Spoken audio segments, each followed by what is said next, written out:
Assalamualaikum warahmatullahi wabarakatuh. Waalaikumsalam warahmatullahi wabarakatuh. Ketemu lagi Bu dengan saya. Ya, masih ingat Bu ya dengan saya ya? Lupa, Pak. Lupa ya? Waduh, kok lupa ini. Oke, hari ini kita akan menuntaskan modul kita Bu ya. Ini kita sudah banyak materi yang sudah kita sampaikan. Nah, ini modul terakhir nih Bu ya, mengenai kesejahteraan sosial lansia dan disabilitas. Ya, mungkin nggak semua ibu-ibu di sini lansia ya, tapi ini perlu kita ketahui karena apa? Karena pada suatu saat nanti kita juga akan menjadi lansia. Nanti hal-hal semacam ini harus diperhatikan. Ibu pernah dengar kata lansia? Pernah, Pak. Pernah ya? Apa sih lansia itu? Lanjut usia, Pak. Lanjut usia. Ya. Jadi lansia itu memang kita sering mengatakan lanjut usia ya.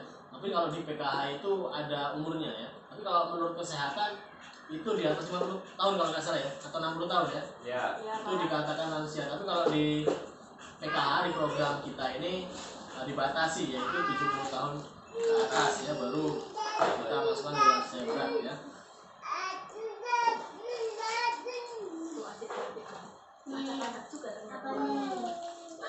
Nah, sebelum itu Bu, kita mau membahas dulu nih ya.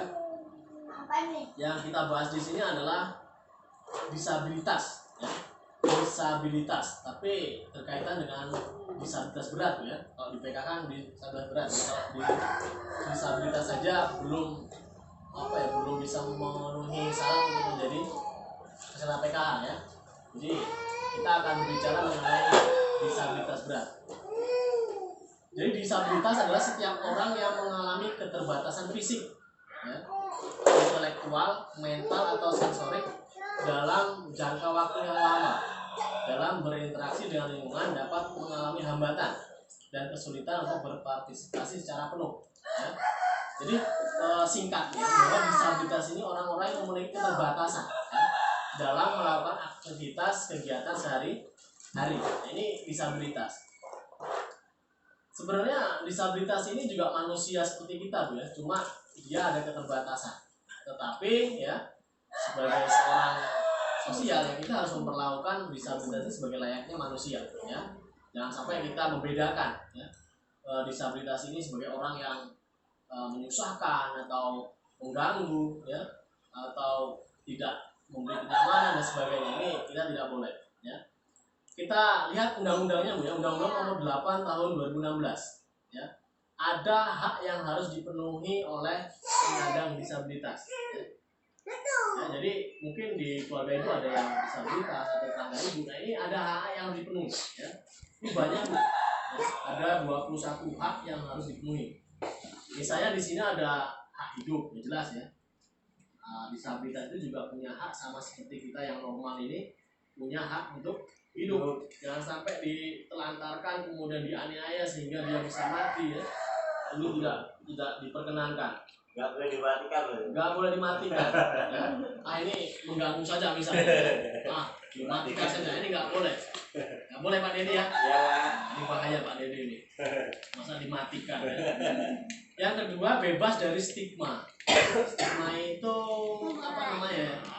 Seperti doktrin ya, seperti kita berprasangka negatif lah ya.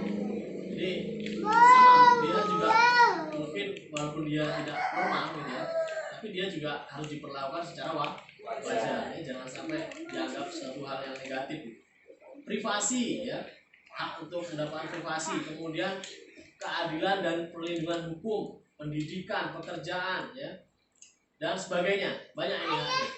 Nah, kemudian ada beberapa hal ini yang perlu diperhatikan Bu ya. Disabilitas ini ada berbagai macam ya. Jadi yang dikatakan disabilitas itu nggak cuma fisik ya, tapi banyak. Di sini misalnya ada penyandang disabilitas fisik ya. Ya jelas, misalnya di fisiknya itu ada yang tidak berfungsi dengan baik, misalnya kakinya mohon maaf pincang ya, atau tangannya, atau misalnya fungsi-fungsi fisiknya lemah dan sebagainya. Nanti dia disabilitas fisik. Kemudian ada penyandang disabilitas intelektual. Ini berhubungan dengan daya pikir ya. Biasanya kita menyebutnya misalnya anak mohon maaf bodoh gitu ya, goblok dan seterusnya. Ini tidak boleh seperti itu ya. Ini juga harus dilindungi. Kemudian penyandang disabilitas mental, berhubungan dengan mental. Nah, yang biasa sering kita temui di lingkungan kita ini misalnya idiot ya, atau Down syndrome, ini juga termasuk disabilitas.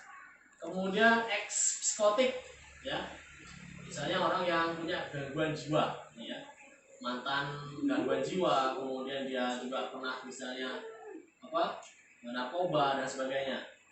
Kemudian yang terakhir juga ada penyandang disabilitas sensorik ya, ini berhubungan dengan indera ya, misalnya dia buta ya, tuli ya, kemudian apa lagi, tidak bisu, tidak bisa berbicara dan sebagainya ya.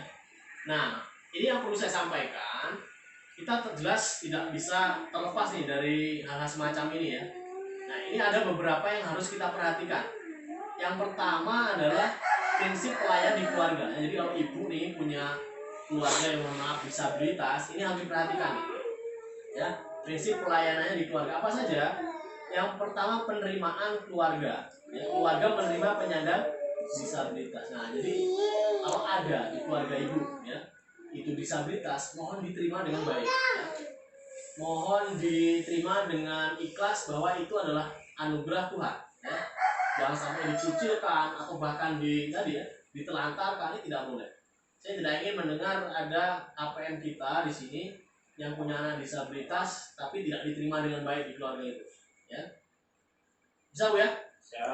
Yang kedua yang perlu diperhatikan keluarga yaitu individualisasi ya.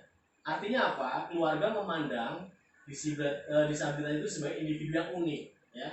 Jadi jangan sebagai sesuatu yang yang merugikan, yang membuat malu keluarga, tetapi memandang anak cacat itu sebagai sesuatu yang unik, yang ya punya kelebihan masing-masing lah gitu ya. Yang ketiga, keluarga juga harus terbuka dan tidak boleh diskriminasi ya. Misalnya nih ada ibu misalnya punya anak 3 nih, 1 disabilitas, tapi dalam menyayangi, memberikan pembinaan itu dibeda-bedakan ya. Ini juga kadang-kadang saya temui seperti itu ya. Jadi anak yang normal lebih diberikan baju, diberikan apa gitu, mainan, tapi anak yang disabilitas dibiarkan saja. Ini saya nggak ingin KPM kita seperti itu. Kemudian komunikasi ya, keluarga melakukan komunikasi efektif dengan yang disabilitas. Jadi diajak komunikasi, maunya apa ya, seperti apa, jangan sampai dibiarkan saja ya, jadi penyakitan dan sebagainya. Ini saya tidak ingin seperti itu. Nah, selain keluarga tadi Bu ya, ini juga kalau ibu mendapati disabilitas di dalam masyarakat, misalnya ibu nggak punya nih disabilitas ya, tapi tetangga ibu ada nih ya yang punya anak disabilitas, apa yang dilakukan? Yang pertama, membantu jika ada penyandang disabilitas membutuhkan pertolongan ya. Jadi kalau misalnya tetangga ibu ada yang disabilitas perlu bantuan, ibu sebagai tetangga harus membantu, jangan dibiarin ya, malah diolok-olok, nggak boleh ya. Yang kedua, memberi kemudahan ya, apa yang bisa memudahkan tuh kegiatannya ya. Ini ibu sebagai tetangga atau sebagai orang yang ada di lingkungan itu harus membantu memudahkan disabilitas itu dalam beraktivitas ya, jangan dipersulit malah ya. Yang ketiga, memberi kesempatan penyandang disabilitas untuk mengikuti kegiatan kemasyarakatan ya. Diajak tuh misalnya ikut royong nggak apa-apa ya, diajak, jangan dikucilkan gitu ya. Ya. Jangan sampai teman kita yang singkat ini mudah-mudahan dapat bermanfaat, bisa dipraktekkan di rumah saja. Assalamualaikum warahmatullahi wabarakatuh. Waalaikumsalam.